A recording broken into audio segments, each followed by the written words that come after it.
hari ini mau bersyukur karena Tuhan Yesus baik dalam hidup kita.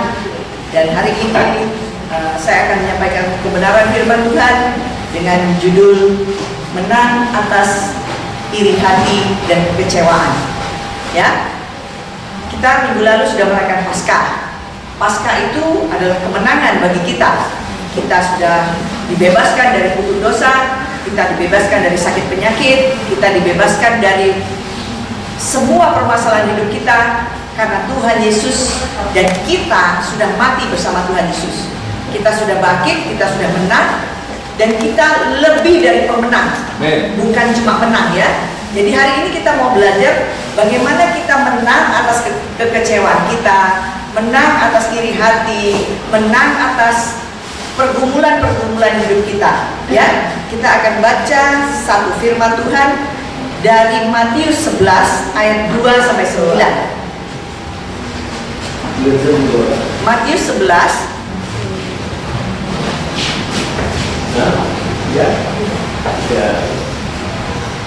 Matius 11 ayat 2 sampai 9.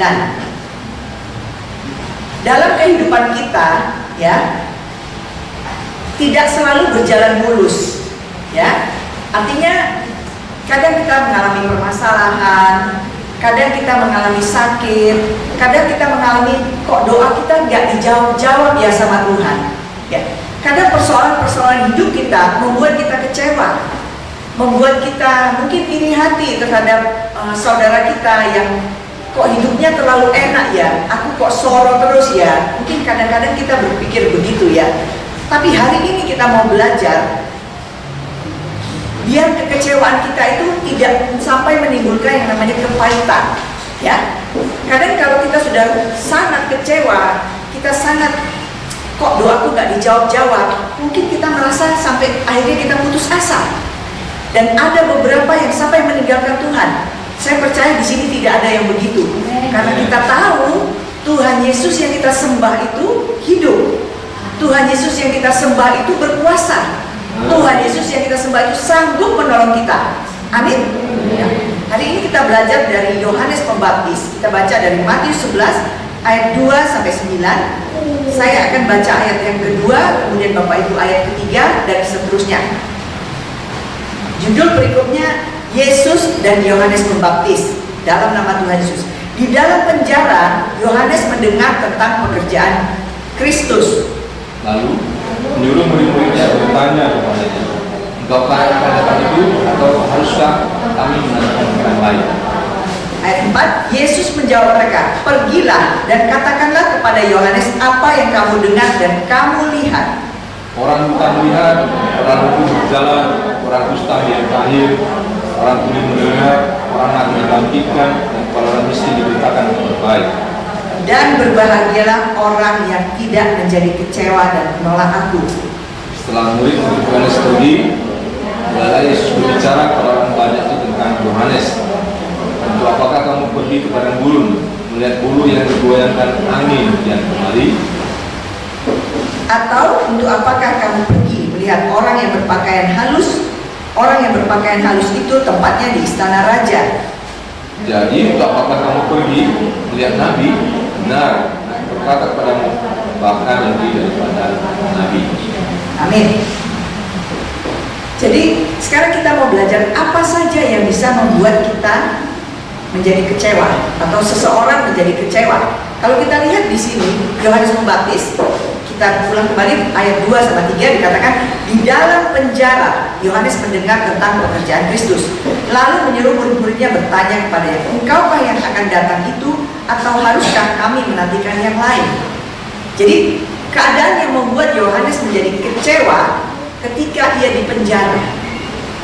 Di penjara kita tahu ya, bagaimana ketika di penjara seorang tidak bisa bebas lagi keluar rumah, tidak bisa bebas lagi kemana dia ingin pergi. Hidupnya hanya mungkin sepetak, mungkin 3x3 atau 2x3, ya. Jadi disitulah Yohanes merasa kecewa dan putus asa, bahkan dia meragukan Tuhan, ya, sehingga dia bertanya di ayat 3, "Engkaukah yang akan datang itu, atau haruskah kami menantikan orang lain?" Nah, di sini kita mau belajar siapa sebenarnya Yohanes Pembaptis. Apakah dia tidak kenal dengan Tuhan Yesus? Yohanes Pembaptis kita tahu itu adalah anak Zakaria dan Elisabet. Itu sepupunya Tuhan Yesus. Ibunya Tuhan Yesus Maria, ibunya Yohanes Elisabet. Jadi ibu mereka kakak beradik. Dan Yohanes Pembaptis ini lahir 6 bulan lebih dulu. Jadi nggak mungkin Yohanes Pembaptis ini tidak mengenal Tuhan Yesus. Dan Yohanes ini adalah orang yang dilahirkan pada masa tuanya Zakaria dan Elisabet. Dan Yohanes inilah dikatakan orang yang berseru-seru di padang gurun, luruskanlah jalan bagi Tuhan. Kita lihat sebentar di Matius 3, ya. Matius 3 ayat 3 kita lihat sebentar ya. Kita mau belajar sedikit kenapa Yohanes bisa menjadi kecewa, bahkan bertanya kepada Tuhan Yesus. Matius 3 ayat 3 dikatakan demikian. Mulai ayat 1 ya. Pada waktu itu tampillah Yohanes Pembaptis di padang gurun Yudea dan memberitakan, bertobatlah sebab kerajaan sorga sudah dekat. Sesungguhnya dialah yang dimaksudkan Nabi Yesaya ketika ia berkata, ada suara orang yang berseru-seru di padang gurun, persiapkanlah jalan untuk Tuhan, luruskanlah jalan baginya. Jadi Yohanes ini bertugas mendahului jalannya Tuhan. Sebelum Tuhan Yesus datang ke dunia, Yohanes ini sudah disuruh Tuhan untuk menyerukan pertobatan. Apakah Yohanes melakukan mujizat seperti Tuhan Yesus? Tidak. Tapi Yohanes menyerukan pertobatan dan banyak yang bertobat. Karena itulah tugas yang diberikan Tuhan kepada Yohanes. Ya.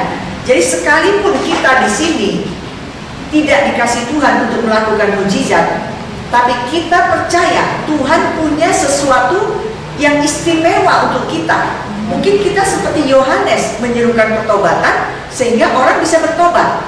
Ya, jadi luar biasa sebenarnya Yohanes ini. Dan dia diutus untuk mendahului Tuhan. Nah, Yohanes ini hidupnya kalau kita lihat, dia makan madu dan belalang hutan. Artinya dia hidup menyendiri, tidak di keramaian, tidak berhubungan dengan orang banyak, tapi dia bisa menyerukan pertobatan dan orang bisa bertobat. Itu sungguh luar biasa. Kalau bukan pekerjaan Tuhan, kalau bukan Tuhan yang menyuruh, itu tidak mungkin. Ya. Dan Yohanes inilah yang membaptis Tuhan Yesus. Kita lihat sebentar di ayat Matius 3 tadi ayat 16 sampai 17. Kenapa Yohanes yang membaptis Tuhan Yesus? Supaya digenapi bahwa Tuhan Yesus itu lahir ke dunia sebagai manusia. Kita katakan manusia Allah, karena dia dilahirkan dari benih Roh Kudus dan tidak berdosa. Sehingga ketika Tuhan Yesus datang ke dunia, Allah Bapa mengutusnya untuk menebus dosa semua manusia. Karena tidak ada manusia yang tidak berdosa kecuali Tuhan Yesus. Dia manusia tapi dia tidak berdosa, sehingga dia bisa menebus semua dosa kita manusia. Amin. Kemudian kita lihat di ayat 16. Sesudah dibaptis, Yesus segera keluar dari air, dan pada waktu itu juga langit terbuka dan ia melihat Roh Allah seperti burung merpati turun ke atasnya. Lalu terdengarlah suara dari sorga yang mengatakan, inilah anakku yang kukasihi, kepadanya lah aku berkenan. Artinya Yohanes sendiri mendengar bahwa Tuhan Yesus adalah anak Allah yang dikasihi, dengarkanlah dia.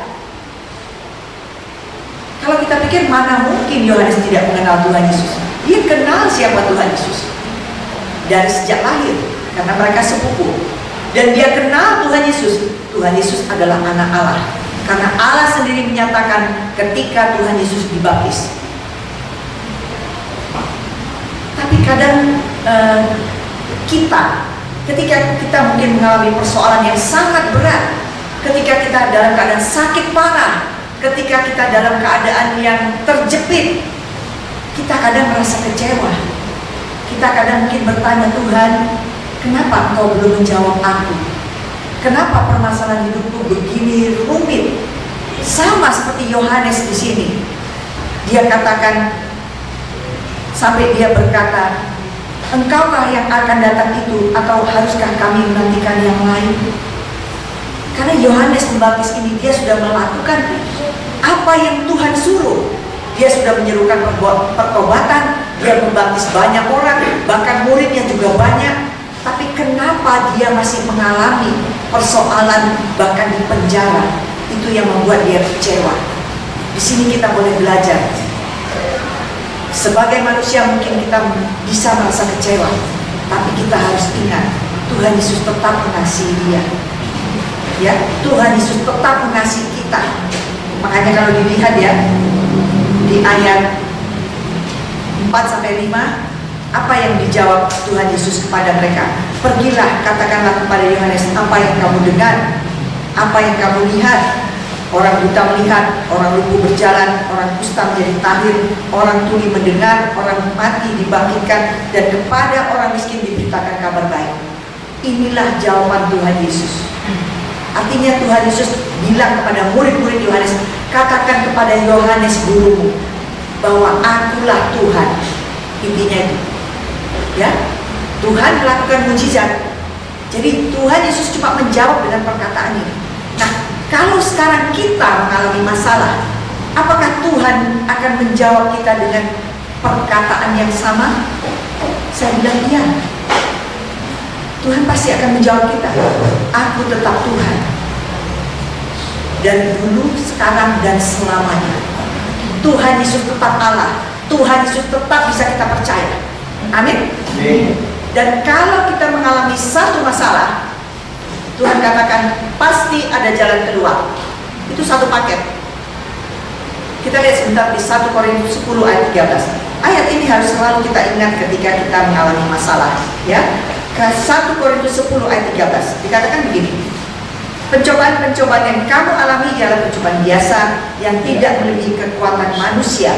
Sebab Allah setia, dan karena itu Ia tidak membiarkan kamu dicobai melampaui kekuatanmu. Pada waktu kami dicobai, Ia akan memberikan kepadamu jalan keluar sehingga kamu dapat menanggungnya. Jadi di satu ayat ini kita melihat pencobaan yang kita alami itu pencobaan biasa. Yang kedua, tidak melebihi kekuatan kita. Yang ketiga, pada waktu kita dicobai, Tuhan memberikan kita jalan keluar. Amin. Artinya ketika kita ada masalah, ada jalan keluar. Karena siapa? Allah kita Allah yang hidup. Tadi jawaban Tuhan Yesus, orang buta melihat, orang lumpuh berjalan, orang tuli mendengar. Itu kan jalan keluar yang dibuat Tuhan. Jadi kita jangan takut ketika kita mengalami masalah atau mengalami sakit penyakit atau persoalan hidup yang berat. Karena ketika ada masalah pasti ada jalan keluar. Dan ketika ada masalah itu berarti kita mau naik level. Naik level apa? Iman kita semakin teguh. Siapa di sini pernah sakit kemudian disembuhkan Tuhan Yesus? Angkat tangan. Amin. Berarti kita semakin percaya gak? Semakin percaya. Itulah yang dimaksud dengan naik level. Ya, Tuhan Yesus kita hidup. Nanti kita mengalami pencobaan lagi atau ujian lagi, ada jalan keluar gak? Ada. Level iman kita makin naik sehingga kita tidak meragukan Tuhan Yesus lagi. Apapun orang bilang di sekitar kita, badai apapun yang menimpa kita, kita bilang Tuhan Yesusku sanggup menolong. Amin. Amin. Itulah yang dimaksudkan dengan penyertaan Tuhan. Ya. Jadi yang pertama tadi, yang membuat orang kecewa adalah keadaan yang buruk. Kemudian yang kedua, dangkalnya atau minimnya pengenalan akan Tuhan. Ya, itu yang kedua. Nomor 2, minimnya pengenalan akan Tuhan. Nah, pengenalan akan Tuhan ini lewat apa? Lewat firman Tuhan. Ya, karena dikatakan iman bertumbuh dari pendengaran akan firman. Ketika kita mendengar firman Tuhan, ketika kita membaca firman Tuhan, maka iman kita akan bertumbuh. Ketika kita mengalami ujian atau pencobaan, kita akan menerima jalan keluar dan iman kita akan bertumbuh lagi. Ya, terus menerus selama kita hidup. Kita pasti akan mengalami masalah, ujian, tapi iman kita akan terus bertumbuh seiring dengan pengenalan kita akan Tuhan. Sampai kita tidak ragu lagi bahwa Tuhan Yesus kita hidup. Amin. Nah, Tuhan Yesus luar biasa ya. Nah, jadi kalau kita mau belajar firman Tuhan, jangan yang enak aja, ya. Kalau kita mau ke gereja mendengarkan yang enak-enak aja, oh kamu akan diberkati, kamu pasti sembuh, kamu pasti hidupmu pasti enak. Ketika menghadapi ujian kita jadi bingung. Loh, janji Tuhan kita hidup enak, janji Tuhan kita tidak sakit. Kenapa sekarang aku sakit? Kenapa sekarang aku susah? Jadi kalau kita membaca firman, bacalah secara utuh, mulai dari kitab Kejadian sampai Wahyu. Yang kalau kita bisanya cuma satu pasal, ya kita satu pasal kita baca setiap hari, sehingga kita mengenal Tuhan secara utuh, tidak sepotong-sepotong. Contohnya ya, di Matius 11 ayat 28, kita lihat satu contoh supaya kita boleh mengerti bahwa mengenal Tuhan itu jangan sepotong-sepotong, ya. Kalau sepotong-sepotong nanti kita bingung, ya. Matius 11 ayat 28 dikatakan begini. Matius 11 ayat 28 dikatakan, marilah kepadaku semua yang letih lesu dan berbeban berat, aku akan memberikan kelegaan kepadamu. Artinya kalau kita lelah datang kepada Tuhan Yesus, kita merasa lega ya, kita merasa damai sejahtera, kita merasa dipuaskan. Nah, kebanyakan orang sampai sini aja, ayat berikutnya nggak dibaca. Nah, kita baca ayat berikutnya, ayat 29. Pikulah yang kuasa dan belajarlah kepadaku, karena aku lemah lembut dan rendah hati, jiwamu akan mendapat ketenangan. Artinya pikulah kok. Kita tahu ya, lembu kalau membaca itu dikasih kayu di sini ya, dikasih kayu supaya dia enggak kesana kemari, ya.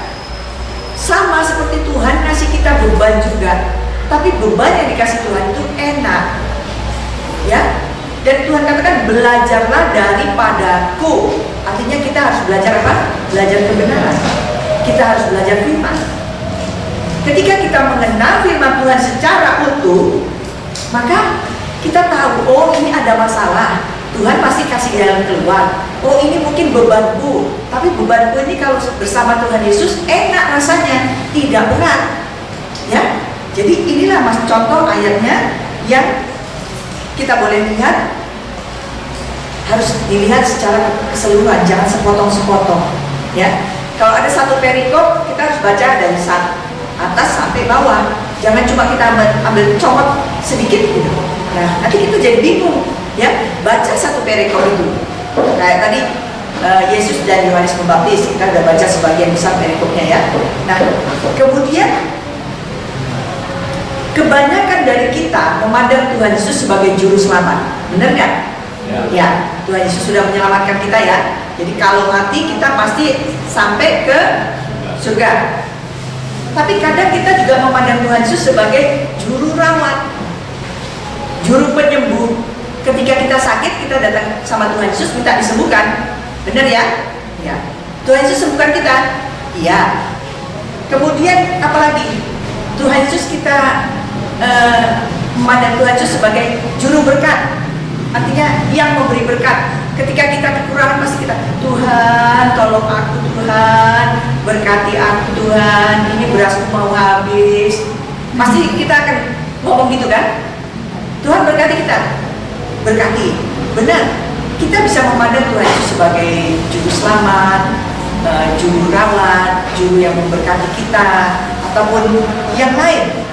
Tapi jangan sepotong-sepotong. Seharusnya kita meminta Tuhan Yesus sebagai Tuhan kita yang memimpin hidup kita.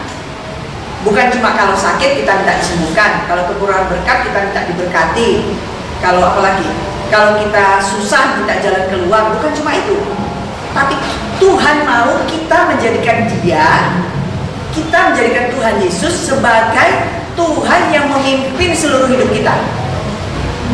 Amin. Mau ya? Nah, kalau Tuhan yang memimpin seluruh hidup kita, berarti yang pertama kita harus kenal firman Tuhan. Yang kedua, kita harus memiliki Roh Kudus yang memimpin kita. Kita minta Tuhan Roh Kudus, biarlah aku mengenal Engkau, pimpin aku di jalan kebenaran-Mu, biarlah aku boleh mengenal Engkau lewat firman-Mu. Amin. Itu bisa kita minta. Nah, di dalam perjalanan hidup kita, bagaimana caranya? Kita harus tahu Tuhan Yesus, apa yang disukai Tuhan Yesus. Kita harus tahu ya. Yang pertama, apa yang Tuhan mau? Kalau di 1 Tesalonika 5 ayat 18, Tuhan mau kita mengucap syukur dalam segala hal. Ya, itu yang dikehendaki Kristus Yesus bagi kamu. Jadi, yang Tuhan mau kita apa? Mengucap syukur.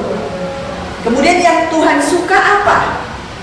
Kita harus tahu apa yang disukai Tuhan.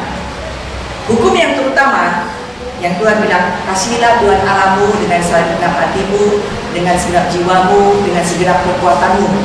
Itu kan kata Tuhan, ya. Kemudian kasihilah sesama manusia seperti dirimu sendiri. Benar ya? Jadi Tuhan mau kita mengasihi. Nah, bagaimana caranya kita bisa mengasihi? Kita lihat di Matius 25 ayat 35. Kita lihat contohnya ya. Kalau kita ngomong mungkin, wah kok gampang ya ngomongnya. Mengasihi sesamamu manusia seperti dirimu sendiri. Bagaimana terapannya? Matius 25 ayat 35. Kita lihat. Matius 25 ayat 35 dikatakan begini. Sebab ketika aku lapar, kamu memberi aku makan. Ketika aku haus, kamu memberi aku minum. Ketika aku seorang asing, kamu memberi aku tumpangan. Ketika aku telanjang, kamu memberi aku pakaian. Ketika aku sakit, kamu merawat aku. Ketika aku dalam penjara, kamu mengunjungi aku. Inilah bentuk kasih yang Tuhan mau. Amin. Pernahkah kita melihat, kami dulu pertama-tama kali melayani, ada orang yang tiba-tiba datang ke rumah minta makan. Oh, waktu itu dia minta uang karena mau pulang. Rumahnya jauh, dia tidak punya uang. Kemudian kita memberi dia makan. Setelah kita memberi dia makan, kita kasih ongkos untuk dia pulang.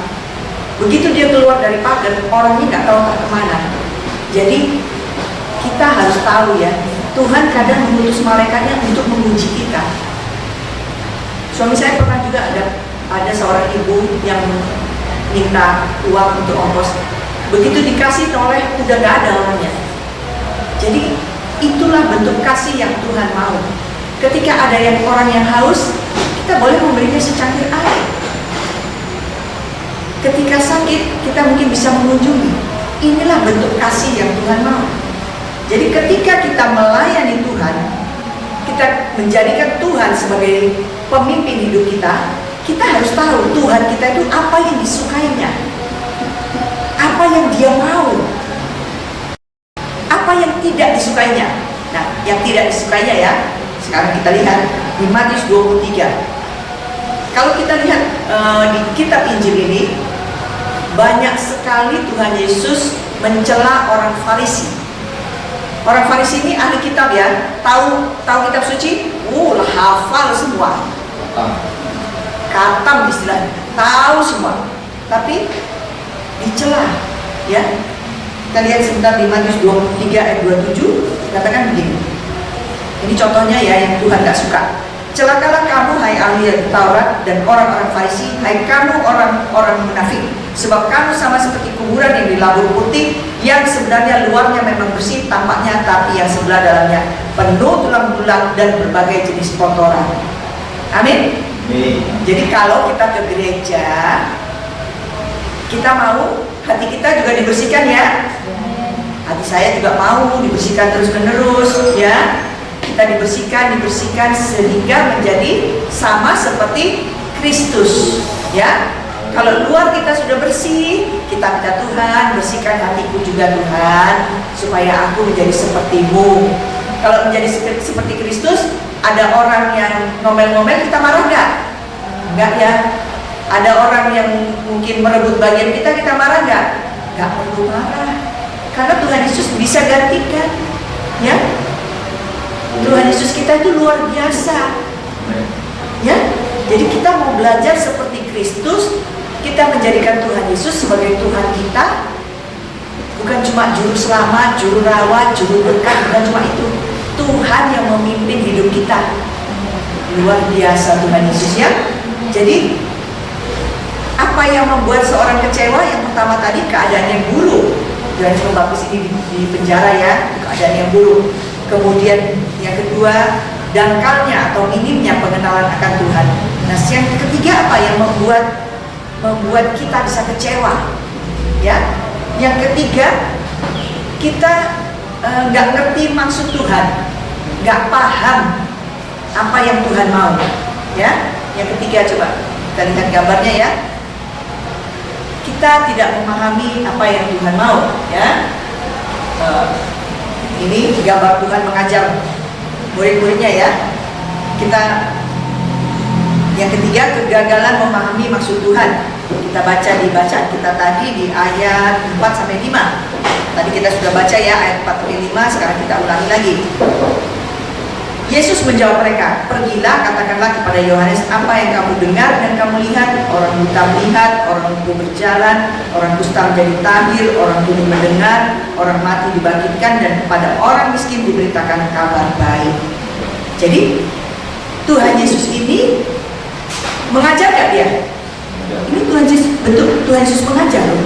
Kamu lihat, ya, kamu lihat bahwa aku bisa menceritakan orang buta, orang lumpuh bisa berjalan, orang tuli mendengar, orang kusta menjadi tahir. Itu yang Tuhan katakan. Artinya Tuhan mengajarkan kita lihat aku, contoh aku. Itu yang Tuhan katakan. Jadi kalau kita tidak bisa memahami maksudnya Tuhan, berarti kita belum bisa melihat Tuhan sebagai contoh. Contohnya cukup banyak kita Injil dari mulai Matius, Markus, Lukas, Yohanes. Bagaimana Tuhan mengajar murid-muridnya. Bukan cuma mengajar, dia kasih contoh. Ya, bagaimana Tuhan menemui orang sakit. Kita lihat ya, orang yang berteriak-teriak, "Tuhan, kasihanilah aku." Apakah dibiarkan Tuhan? Murid-muridnya bilang, "Jangan ribut." Tapi Tuhan bilang, "Panggil orang itu." Itu contoh. Ya, contoh hidup yang dikasih Tuhan kepada murid-muridnya, termasuk kepada kita. Ya, jadi kita sebenarnya di dunia ini itu Tuhan sudah jadikan kita namanya imamat yang rajani. Artinya kita itu milik Tuhan. Kita milik Tuhan, ya, Tuhan yang memimpin hidup kita, dan Tuhan mau kita mengikuti teladannya. Kita lihat sebentar ya, 1 Petrus 2 ayat 9-10. Kita itu imamat yang rajani, umat kepunyaan Allah. Luar biasa ya.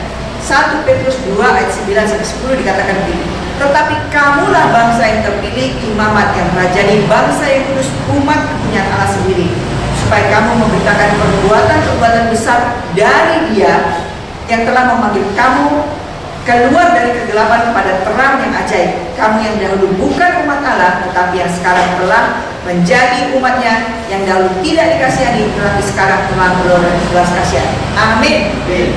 Artinya kita ini umat pilihan, sudah dibebaskan, sudah ditebus dari dosa. Imamat yang rajani. Itu pangkatnya begitu tinggi loh. Imamat yang rajani. Berarti kita harus menjaga siapa kita. Kita umat pilihan Allah yang sudah ditebus, kita milik Allah. Kalau sudah kita milik Allah, kita menjadi anak-anak Allah, apa yang harus kita lakukan? Kita harus memberitakan kepada orang lain lewat hidup kita bahwa aku ini anak Allah loh. Aku ini milik Tuhan. Ya. Nah, kita harus beritakan yang namanya amanat agung. Kita lihat sebentar di Matius 28. Kemarin ada seorang teman notaris, teman kita ya, bilang gini, "Saya mau memberitakan Injil, tapi saya nggak berani. Pak, nanti kalau saya pergi, saya diajak ya Pak." Itu katanya, kata notaris ini. Saya bilang sama suami saya, ajak dia ke gereja, karena di sini banyak jiwa ya, Dia bisa belajar ngomong-ngomong, latihan, sampai dia punya keberanian untuk menceritakan siapa Tuhan Yesus. Jadi kita di sini bisa saling berbagi supaya kita mengenal siapa Tuhan Yesus. Di samping kita mendengarkan firman Tuhan, kita mengenal siapa Tuhan Yesus dan kita bisa ceritakan sama orang lain. Mungkin lewat hidup kita, dengan keterbatasan kita ya. Kalau kita mungkin sudah sepuh, sudah tua, mungkin bisa kita berdoa. Kalau digerakkan Tuhan, doakan orang itu misalnya. Ini kita dekati. Saya disuruh Tuhan berdoa untuk kamu. Bisa kan? Itu salah satu cara Tuhan yang untuk menolong kita. Jadi kita harus dengar kebenaran akan Roh Kudus supaya kita tahu apa yang Tuhan mau. Setiap kita berbeda. Tapi sulit nggak kalau gitu? Kalau disuruh Tuhan kita datangi, misalnya ibu yang di sana disuruh datangi ini, nah aku mau doakan kamu, doakan Andi. Kan nggak sulit kan? Itu latihan namanya, ya. Nanti ketika kita sudah berani di lingkungan gereja kita akan berani di lingkungan anak kita, keluarga kita. Setelah itu kita berani merambah keluar tetangga kita, ya, teman kerja kita. Jadi dimulai dari lingkungan yang kecil dulu. Jangan orang-orang pikir, aku mau ceritakan Tuhan Yesus di tanah lapang. Ya nggak berani lah, belum pernah, ya kan? Jadi harus ada tahapannya, ya. Kita lihat di Matius 28 ayat 18-20 dikatakan begini. Yesus mendekati murid mereka dan berkata, "Kepadaku telah diberikan segala kuasa di surga dan di bumi. Karena itu pergilah, jadikanlah semua bangsa muridku dan baptislah mereka dalam nama Bapa dan Anak dan Roh Kudus, dan ajarlah mereka melakukan segala sesuatu yang telah kuperintahkan kepadamu, dan ketahuilah aku menyertai kamu senantiasa sampai akhir zaman." Amin. Ketika Tuhan menyuruh kita, apakah Tuhan bilang kamu pergi ke sana? Enggak kan? Dia katakan, "Kepadaku telah diberikan segala kuasa di surga dan di bumi." Artinya apa? Kuasa itu juga diberikan kepada kita, ya. Jadi Tuhan itu kalau nyuruh kita, bahkan menyuruh murid-muridnya, ke-12 muridnya, "Pergilah, beritakan Injil." Tuhan bilang, kita lihat sebentar ya di Lukas 9. Tuhan menyuruh murid-muridnya ya, seperti Tuhan menyuruh kita. Lukas 9 dikatakan begini.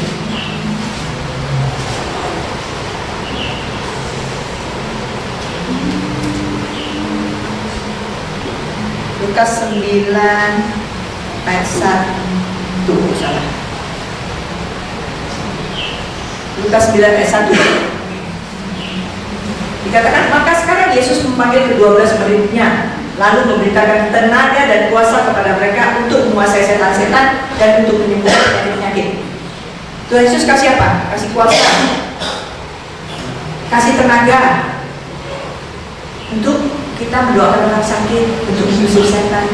Artinya Tuhan menyuruh kita enggak disuruh ucul gitu toh, enggak. Ada penyertaan Tuhan, ada kuasa, ada kemuliaan, ada firman Tuhan yang menyertai kita. Amin. Jadi seharusnya kita nggak usah takut menceritakan Tuhan Yesus. Kita ceritakan dulu di kalangan yang kecil, ya, sampai kita nanti berani keluar. Karena itu adalah amanat agung Tuhan Yesus, ya. Nah, balik ke bacaan kita, ini kita melihat ayat 2 ayat yang terakhir, dikatakan begini, ayat 7, ayat 6 sampai 9. Dan berbahagialah orang yang tidak kecewa dan menolak aku, dari Matius 11 ya. Setelah murid-murid Yohanes pergi, mulailah Yesus berbicara kepada orang banyak itu tentang Yohanes. "Untuk apakah kamu pergi kepada gurun melihat buluh yang digoyangkan kian kemari? Atau untuk apakah kamu pergi melihat orang yang berpakaian halus? Orang yang berpakaian halus itu tempatnya di istana raja. Jadi untuk apakah kamu pergi melihat nabi? Benar. Dan aku berkata kepadamu, bahkan lebih daripada nabi." Jadi yang Tuhan mau, kalau dari bacaan ini kita melihat, Tuhan mau kita melihat, kita memperhatikan, kita belajar. Ya, kalau kita melihat sekeliling kita, misalnya kita melihat orang sakit, tetangga kita, terus kita diam ya, kita bertanya, Tuhan, apakah Engkau mau? Apakah aku boleh mendoakan orang itu? Artinya kita melihat, setelah kita mempelajari firman, kita melihat sekeliling kita. Jadi ini maksud ayat 7 dan ayat 8. Tuhan suruh kita memperhatikan. Bahkan ayat 5 dikatakan, lihat, orang buta melihat, orang lumpuh berjalan, orang tuli mendengar. Artinya kita suruh melihat contoh, kita perhatikan, dan kita lakukan. Tuhan Yesus ini bukan cuma ngomong ya, tapi dia lakukan. Tuhan mau kita seperti itu. Saya pun masih belajar, ya. Dan kita semua mau belajar mengikut Tuhan Yesus. Tuhan Yesus yang memimpin kita, Roh Kudusnya yang menyertai kita, bahkan firman Tuhan itu yang menjadi pelita bagi kita untuk kita terus belajar mengikuti Dia. Amin. Tuhan Yesus memberkati kita semua. Jadi 3 hal yang kita pelajari di sini, hal yang membuat kita kecewa. Yang pertama itu keadaan yang buruk, kemudian minimnya pengenalan akan Tuhan, dan yang ketiga kegagalan memahami maksud Tuhan. Jadi di sini kita mau belajar, kita tidak mau menjadi orang yang kecewa. Kita tidak mau iri hati karena kita sudah bangkit, sudah menang, bahkan lebih dari pemenang. Lebih dari yang menang. Artinya Tuhan Yesus yang berperang bagi kita. Amin.